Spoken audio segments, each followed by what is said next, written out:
Welcome to Reeves Athletic Complex here in Round Rock ISD, where this is the place to be when it comes to UIL realignment in the greater Austin area.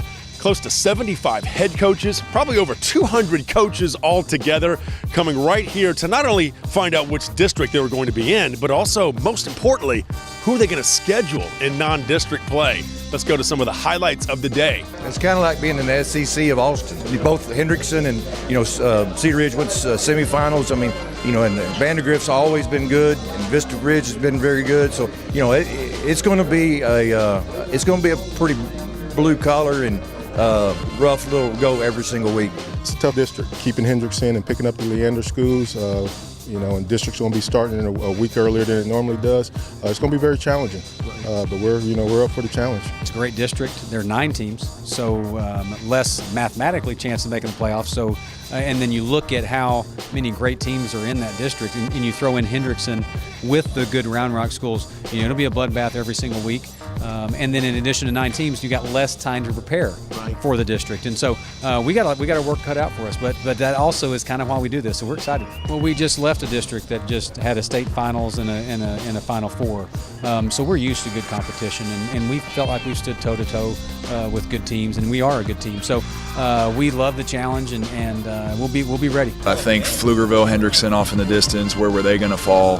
Whether they were going to go to that Round Rock district or whether they were going to come with us. What was going to happen with Lehman Hayes? I think the majority. We've always been with Del Valley. Westlake Lake Travis is kind of a normal, natural pull-in. What we had a couple years ago. So I don't think it was shocking. I think it kind of went as we expected. For our area, it's going to be a really fun district, be a real competitive district.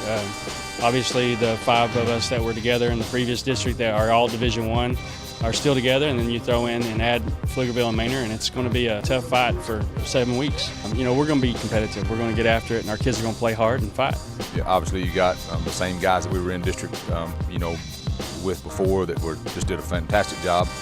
And now you throw in 2 schools with Pflugerville High and Manor, dropping down from 6A. We're optimistic about what's going on, and it's growing so fast out there in Manor right now. We're going through growing pains, building new facilities and all sorts of new stuff. It's an exciting time there, and I'm glad to be a part of it. My initial thoughts, it's a tough 17 district. They're all all quality teams, and a lot of them playoff teams in there.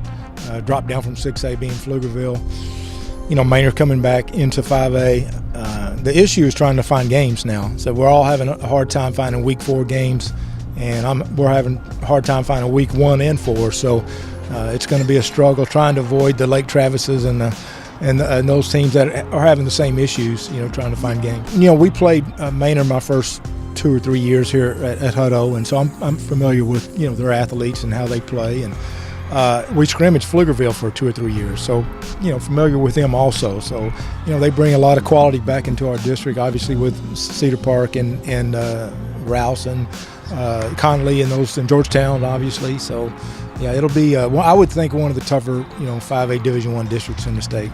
I mean, it was a historic season, 14-1. You can't say enough. It don't happen a lot in AISD, and for our kids and our community was a pretty big deal. You add Dripping Springs in there, Coach Zimmer that they do a great job, and they're a good football team. And then Seguin, which we've played the past couple of years, and so Coach Bush does a great job. So when you add new teams into a district, it gets a little bit tougher because now 4 go, and it's a tough deal. And then we got tagged with LBJ going big school, because they're trying to keep us together. So the road gets a little bit tougher now. We're anticipating a seamless transition, I think, and I think our kids are just excited, to kind of be back in this area and something new, and we'll see how that goes. So there you have it, 2018 UIL realignment in the books.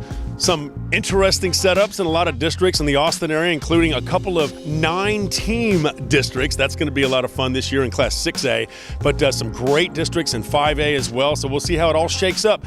Fall football season rolls around in August. We'll be there to cover it for you right here on theoldcoach.com. I'm Jeff Power.